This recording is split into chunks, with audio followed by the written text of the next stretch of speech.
আসলে এই দাবিটা হচ্ছে জনগণের দাবি।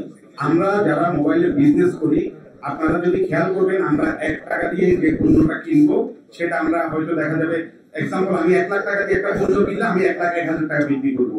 1,57,000 টাকা দিয়ে একটা পণ্য কিনলে 1,58,000 বিক্রি করবো। আমাদের ব্যবসায় কোনো লস নাই। আপনারা ব্যাপারটা বুঝবেন, আমরা আসলে জনগণের জন্য এই কারণ আপনারা দেখেন একটা জিনিস, জনগণরা আমরা যারা মোবাইল ব্যবসা করি, আমরা মোবাইল সম্পর্কে ভালো অবগত, ফিউচার কি হতে পারে আমরা ভালো করেই জানি।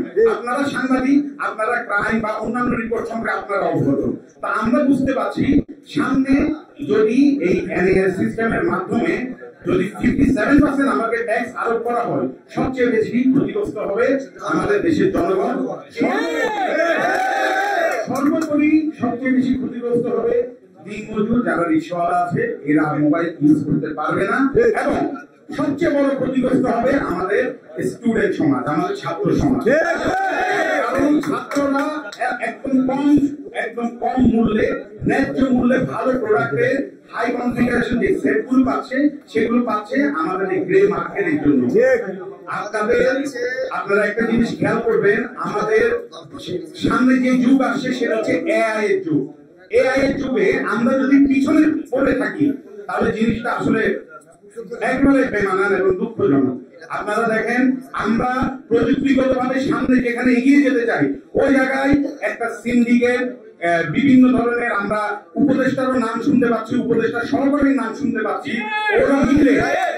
ওরা মিলে আমাদের দেশের কয়েকজন মুনাফালোভী, সুদ করে বলবো, আমি ওদেরকে সুদ করে বলবো, সুদ সিন্ডিকেটের উদ্দেশ্য হাসিল করার জন্য কোটি কোটি মানুষকে এরা ক্ষতিগ্রস্ত করছে।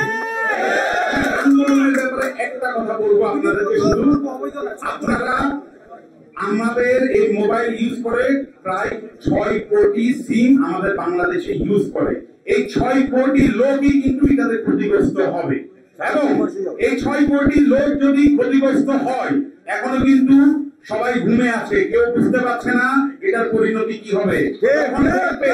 এটার রেট অনেক বেড়ে গেছে।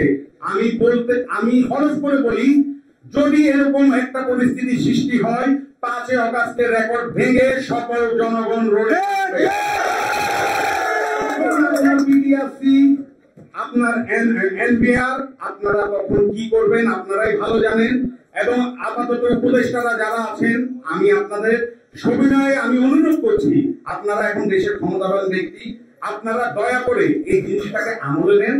কারণ আমরা সামনে নির্বাচনের আগে আমরা চাই না আন্তর্জাতিক কোন সম্প্রদায় আমাদেরকে ক্ষতি করুক, এই সব উদ্দেশ্য প্রণোদিত কারণ দিয়ে। আপনারা একটা জিনিস চিন্তা করুন, যদি 57% আমাদেরকে ট্যাক্স দেওয়া হয়, এই মোবাইল কিনতে হবে 4 থেকে 5 লক্ষ টাকা দিয়ে, এটা কি সাধারণ জনগণ কোনোভাবে মেনে নিবে? আমি 5 স্টার হোটেলে খেতে খেতে অভ্যস্ত, আমি উদাহরণের জন্য বলছি। আমাকে যদি বলে আল সালাদিয়া হোটেলে আপনাকে খেতে বাধ্য করলাম, কিন্তু রেট হচ্ছে 5 স্টার হোটেলে, কেউ কোনো জনগণ মেনে নিবে? এইসব ধান্দাবাজি, এইসব গণবিরোধী কাজ থেকে আপনারা দূরে সরে আসেন।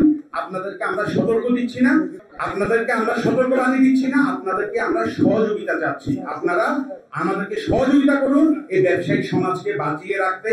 আমরা দেশের উন্নয়নে সবাই ভূমিকা রাখছি, কিন্তু আমাদের যেভাবে অবৈধ বলা হয়, আমার মনে হয় কোন চোরা কারবারি, বিভিন্ন মাদক কারবারি